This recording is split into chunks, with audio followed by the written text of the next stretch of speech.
national spotlight today because a white supremacist speaker held a rally there. It ended just about an hour ago. Many of the protesters like these were very vocal inside and outside of the University of Florida lecture hall.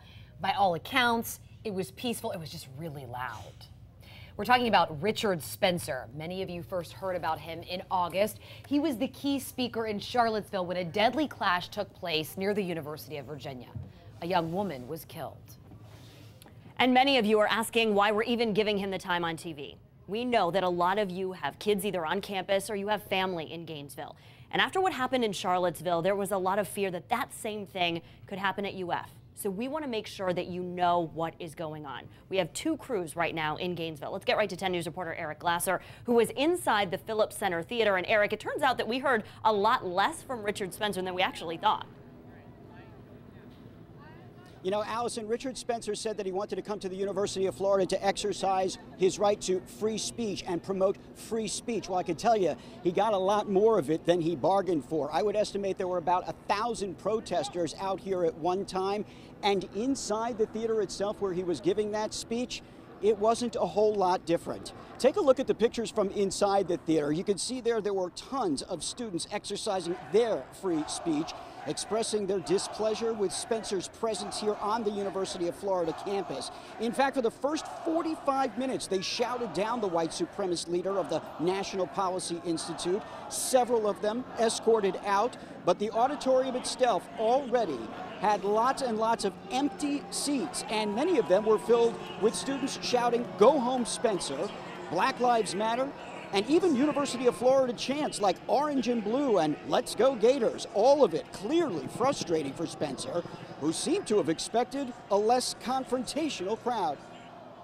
Woo, sports ball!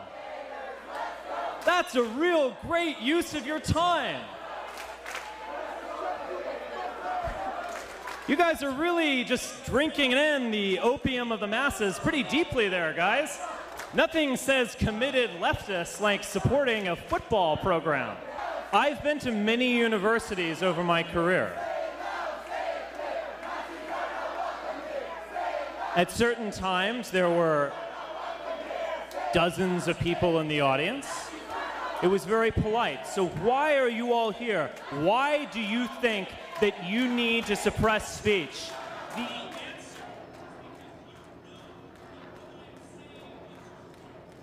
Well, eventually Spencer did take some questions from the crowd. One woman asked him why he doesn't take blame for what happened in Charlottesville with a protester who was killed there. His answer essentially that that was not his fault or his responsibility. Earlier, Spencer was also asked whether he felt that he should have to foot some of the $600,000 bill that the University of Florida had to pay for his presence here because of security. He said no, he had ponied up $10,000. That's what he was supposed to be paying to make that speech here on the campus itself. He said he appreciated the backing of the university, but I can tell you, UF's president took to Twitter right away and said, this man does not have our backing. He does not stand for anything that we do. And it was clear that the people who were here could do without his presence as well.